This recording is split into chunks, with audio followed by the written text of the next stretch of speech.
To my great fellow Americans, I am filled with grief and anger at the heinous assassination of Charlie Kirk on a college campus in Utah. We're continuing to learn more information on the assassination and how it unfolded of 31-year-old conservative influencer and Turning Point USA co-founder Charlie Kirk. It happened on a college campus in Utah. Officials say that gunman is still on the run, and there's a massive manhunt for that person. Amy Kawada following this closely at the Alert Desk. Good morning, Amy. Tim, Sina, good morning. We have seen widespread condemnation from across the political spectrum over the past 24 hours. And while a motive is still not clear, leaders here in Maryland are calling for an end to political violence.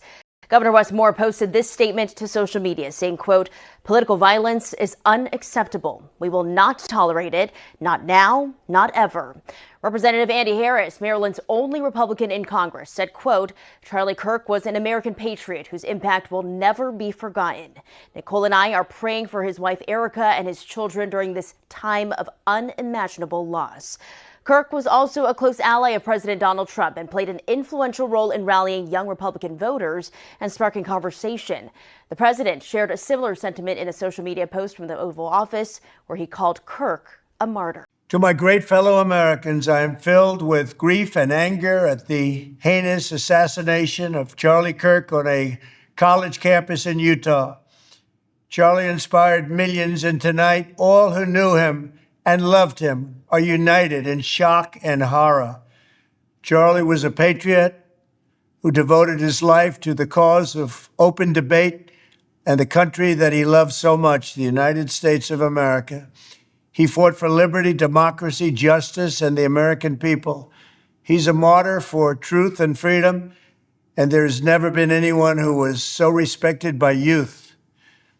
Charlie was also a man of deep faith, and we take comfort in the knowledge that he is now at peace with God in heaven. Our prayers are with his wife, Erica, the two young, beloved children, and his entire family, who he loved more than anything in the world. We ask God to watch over them in this terrible hour of heartache and pain. This is a dark moment for America.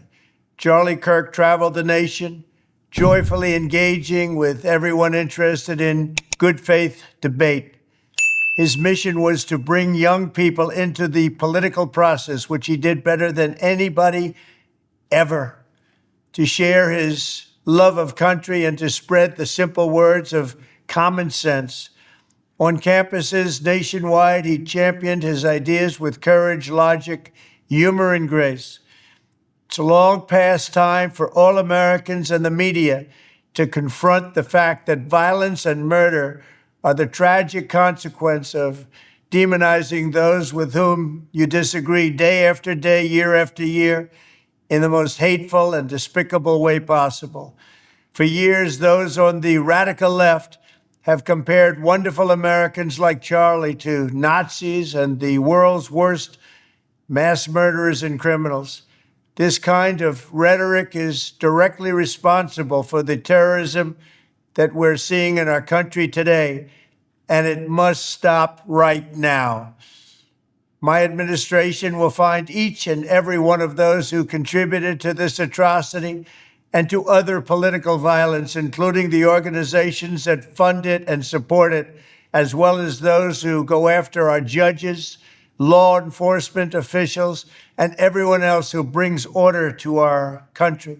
From the attack on my life in Butler, Pennsylvania last year, which killed a husband and father, to the attacks on ICE agents, to the vicious murder of a healthcare executive in the streets of New York, to the shooting of House Majority Leader Steve Scalise and 3 others, radical left political violence has hurt too many innocent people and taken too many lives.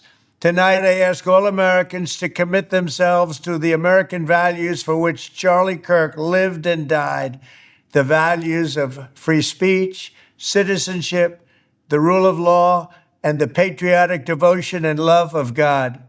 Charlie was the best of America, and the monster who attacked him was attacking our whole country.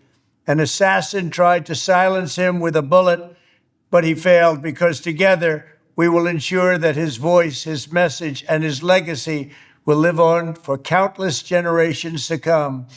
Today, because of this heinous act, Charlie's voice has become bigger and grander than ever before, and it's not even close. May God bless his memory. May God watch over his family. And may God bless the United States of America. Thank you. As for this active investigation, here's what we know right now. Charlie Kirk was kicking off the American Comeback Tour, speaking at his Prove Me Wrong event at Utah Valley University around 12 p.m. yesterday in front of about 3,000 people when he was shot in the neck. Kirk was then rushed to a local hospital where officials later confirmed he died from his injuries. We do know the location of the event was surrounded by buildings, and according to sources who tell CBS News, Utah's Department of Public Safety believes the suspect fired the bullet from a roof of a nearby building up to 200 yards away. 2 persons of interest were taken into custody and later released last night, we're told, after police said they were not connected to the shooting. One of them has been charged with obstruction of justice. And this morning, investigators are combing through surveillance video and continuing to interview witnesses as the search intensifies to find who is responsible for shooting and killing Charlie Kirk. Salt Lake City's FBI field office has now set up a tip line for any information to help find a suspect. Meanwhile, the campus at UVU will remain closed until Monday. And in honor of Kirk, the president has ordered flags to fly half-staff on federal buildings through Sunday.